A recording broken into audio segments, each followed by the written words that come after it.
Chilli soybean বানানোর জন্য কিছুক্ষণ সয়াবিনটাকে ভিজিয়ে রেখেছিলাম, তারপরে চিপে তুলে নিয়ে ওর মধ্যে আদা কুচি, রসুন কুচি, সয়া সস, একটা ডিম ফাটিয়ে দিয়ে দিলাম। ভালো করে মেখে নিলাম, নিয়ে কর্নফ্লাওয়ারের গুঁড়ো এবং সামান্য ময়দার গুঁড়োও দিয়েছি, নুন দিয়েছি, গোলমরিচের গুঁড়ো দিয়েছি।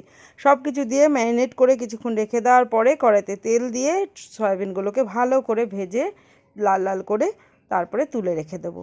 তুলে নিয়ে তারপরে একটা বাটিতে সমস্ত সসগুলো, যেমন tomato ketchup, soya sauce, vinegar, এগুলো ভালো করে একসাথে মিশিয়ে রেখে দিলাম। মেখে রেখে দিলে সুবিধা হবে সেই জন্য।